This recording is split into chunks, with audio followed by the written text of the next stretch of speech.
মুহূৰ্তত আছোঁ অসমৰ একেবাৰে শেষ সীমান্ত ধুবুৰী জিলাৰ ঘৰিয়ালডাঙা গাঁও এখনত। আপোনাৰ মই এনেই এটা কাহিনী আপোনালোকৰ আগত দেখুৱাম, যিটো কাহিনী আপোনালোকে শুনিলে আপোনালোকৰ একদম আচৰিত হৈ যাব।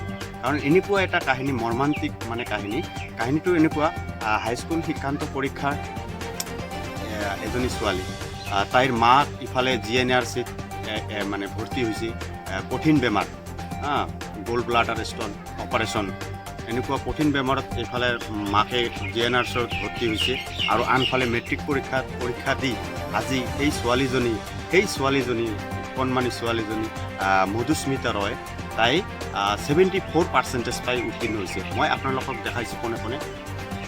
ৰয় দৰিদ্ৰতা যে সাফল্য মানে হেঙাৰ হ'ব নোৱাৰে তাৰ পৰিচয় মই দি আছোঁ। এতিয়া মধুস্মিতা ৰয়, তোমাৰ নাম কি তেনেহ'লে? তুমি তেনেহ'লে এই হাইস্কুল শিক্ষান্ত পৰীক্ষাত 74% পাইছা।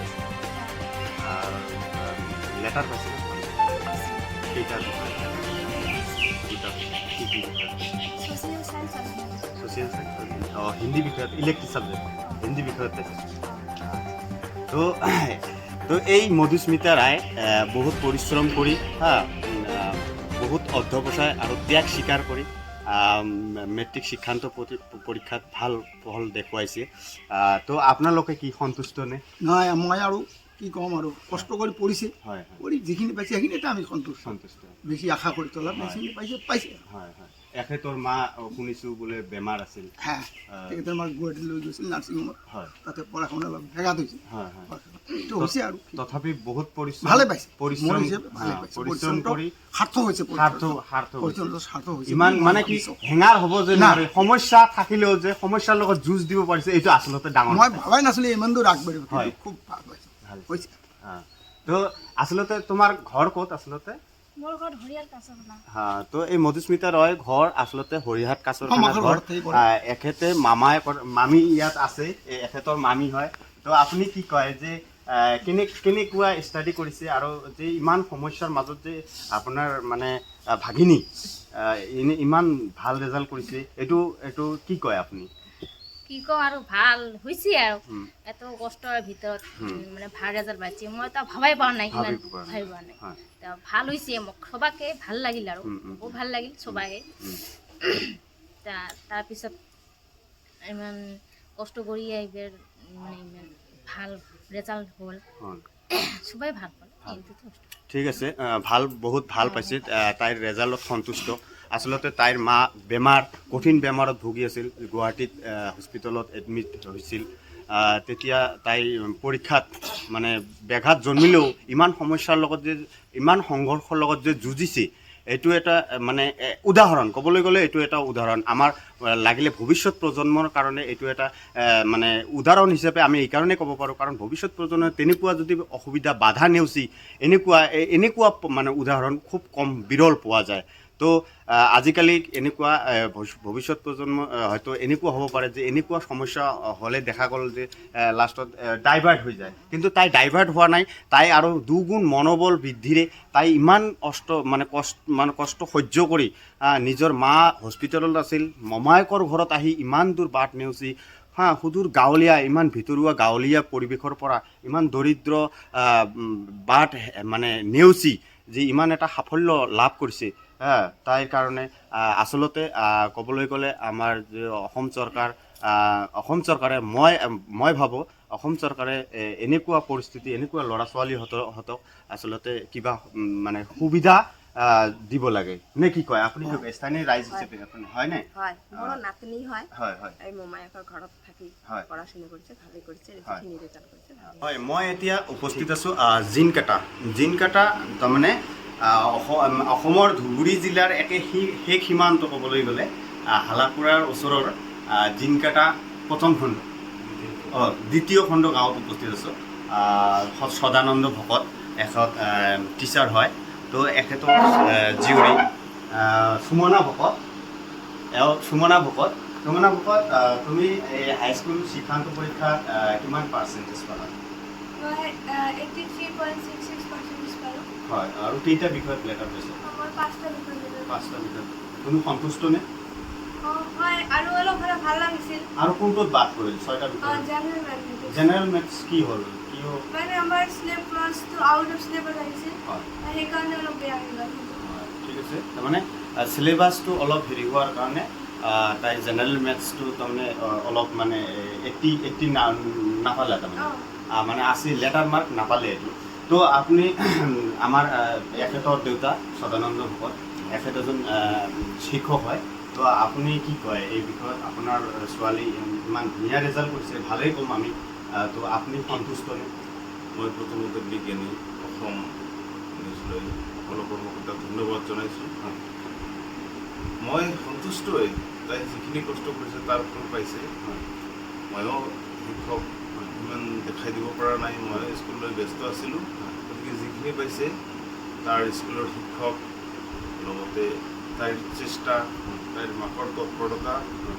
এইখিনি আৰু ভাল লাগিছে ঠিক আছে তো এখেতৰ সুমনাৰ মাতৃ আপুনি কি কয় আপোনাৰ ছোৱালী ইমান ধুনীয়া আৰু মই শুনিছোঁ যে নাচ গান আৰু গিনিজ ৱৰ্ল্ডতো স্থান পাইছে বিহু নৃত্যটো আগবঢ়া প্লাছ আকৌ সত্ৰীয়া নৃত্য মানে চাৰিওফালৰ মানে প্ৰতিভা আছে আৰু লগতে ইমান ধুনীয়া ৰেজাল্ট কৰিছে আপুনি কি কয় ধুনীয়া ৰিজাল্ট কৰিছে 83.66 হয় পাইছে হয় এইটো সফলতাৰ পিছত মানে তাৰ নিজৰে চেষ্টা আছে আৰু যোৱাবাৰ যে গ্ৰীজ ৱৰ্ল্ড ৰেকৰ্ড বিহুত হয় মেঘাটো হ'ল হয় তাত তাই পাৰ্টিচিপেট কৰিছে হয় আৰু তাই সত্ৰীয়া গোৱালপাৰীয়া এই নিজৰ চেষ্টাৰ বলতে এইখিনি কৰিব পাৰিছে এইখিনিয়ে ঠিক আছে এখেতৰ মাতৃ জনাৰ মতে বিহু সত্ৰীয়া নৃত্য আদি বহুতো তাইৰ প্ৰতিভাৰ অভাৱ নাই মানে ইমান ধুনীয়া ভাল ভাল কিছুমান প্ৰতিভা আছে বিহু নৃত্যও ভাল কৰিব জানে এইবিলাক সাঙুৰি তাই যে আজি ভাল এটা হাইস্কুল শিক্ষান্ত পৰীক্ষাত ইমান ধুনীয়া ৰেজাল্ট কৰিছে এখেতৰ পিতৃ মাতৃ তাইক ধন্যবাদ জ্ঞাপন কৰিছে লগতে মৰমো দিছে আৰু সন্তুষ্ট এখেতে তো সেইকাৰণে মই মানে কি আমাৰ বিজ্ঞানী অসম মই প্ৰতিটো মানে মজিয়াত মই ছাত্ৰসকলৰ মানে যিবিলাক কিছুমান প্ৰব্লেম থকা সত্ত্বেও আগবাঢ়ি আছে আৰু এনে কিছুমান আছে যিবিলাক বহুত প্ৰতিভা থকা সত্ত্বেও ধুনীয়া ভাল ভাল লিখা পঢ়াৰ ক্ষেত্ৰত ভাল অগ্ৰগতি লাভ কৰিছে আৰু এই ক্ষেত্ৰত আমি তাৰমানে আমাৰ লক্ষ্য আৰু উদ্দেশ্য একেটাই যে আগন্তুক যিবিলাক প্ৰজন্ম আছে এই প্ৰজন্মবিলাকে এওঁলোকক চাই আকৌ তেওঁলোকেও বিভিন্ন প্ৰতিভাৰ সন্ধান এনেকৈ নিজে নিজে উলিয়াই নিজে এটা ভৱিষ্যতৰ কাৰণে এটা ভাল সুনাগৰিক অথবা ভাল এটা পদবী লাভ কৰিব এই হিচাপে মই সুমনা ভকতক ওচৰলৈ মাইক্ৰফোনটো আগবঢ়াই দিছোঁ তুমি ভৱিষ্যতে কি হ'ব বিচাৰা মই ডক্টৰ হ'ব বিচাৰোঁ ডক্টৰ হ'ব ঠিক আছে তাই ভৱিষ্যতে ডক্টৰ হ'ব বিচাৰে আৰু ডক্টৰ হৈ তাই তাৰমানে তাইৰ এটাই মানে আশা ডক্টৰ হৈ তাৰমানে জনসাধাৰণ মানে ৰাইজৰ সেৱা আগবঢ়া আচলতে মুখ্য উদ্দেশ্য এইটোৱে ন ঠিক আছে হয় আপোনালোকে চাই আছে বিজ্ঞানী অসম তো মই আহিছোঁ এতিয়া জিনকাটাত আৰু এজনী ছাত্ৰী আছে ধৃতিশ্ৰী ভকত এখেত ধৃতিশ্ৰী ভকত তো এখেতো ভাল ৰেজাল্ট কৰিছে তোমাৰ পাৰ্চেণ্টেজ কিমান আছে 82 পইণ্ট চামথিং তুমি কোনটো বিষয়ত লেটাৰ মাৰ্ক কেৰি কৰিলা English social science advancement English social science আৰু এডভান্সমেণ্ট তিনিটা বিষয়ত লেটাৰ সহ উত্তীৰ্ণ হৈছে খুব ভাল পাৰফৰ্মেঞ্চ কৰিছে পাৰ্চেণ্টেজো ভাল আৰু জেনেৰেল মেথ কি হ'ল জেনেৰেল মেথ কিয় এনেকুৱা হ'ল কিহৰ কাৰণে কুৱেশ্যনটো তাৰমানে ইমান আউট অফ চিলেবাছ বুলি কৈছে সেইকাৰণে নহ'লে জেনেৰেল মেথছো পালেহেঁতেন তো এই ক্ষেত্ৰত এখেতৰ দেউতা আছে দীপেশ ভকত আপুনি কি কয় আপোনাৰ ছোৱালী ভাল ৰেজাল্ট কৰিছে আপুনি সন্তুষ্ট হয়নে নহয় ঠিকে আছে আৰু অলপ কষ্ট কৰিলে আৰু অলপ ভাল ৰেজাল্ট এইটোতো নহয় হয় বাকী জীৱন এতিয়া পঢ়ি আছে আচলখিনি এতিয়া পঢ়ি আছে ঠিক আছে আগলৈ যাতে আকৌ ভাল ৰেজাল্ট কৰিব পাৰে ঠিক আছে নিজৰ লক্ষ্যটো স্থিৰ কৰি সেই লক্ষ্যটো উপনীত হ'বৰ কাৰণে যিখিনি কৰিব লাগে হয় এইটোহে মেইন টাৰ্ণিং ঠিক আছে আছে মেট্ৰিকটো আজিকালি ইমান নহয় তথাপিও আৰু মানে ইয়াৰ পৰা আৰম্ভ হয় ভৱিষ্যতে ধৃতিশ্ৰী ভকতে কি হোৱাৰ পৰিকল্পনা নাইবা আপুনি কি বনোৱাৰ আশা কৰিছে আমি বনোৱাৰ কোনো আশা নাই ঠিক আছে তাই কেপাচিটি যেনেকুৱা হা, তাই হা, যিটো হ'ব বিচাৰে হা, হা। তাই লক্ষ্য স্থিৰ যিটো কৰিব বিচাৰে সেইটোৱে হ'ব ঠিক আছে ঠিক আছে মই পোনে পোনে মাইক্ৰফোনটো ধিতিছি ভকত তুমি আচলতে কি হ'ব বিচাৰা ভৱিষ্যতে তোমাৰ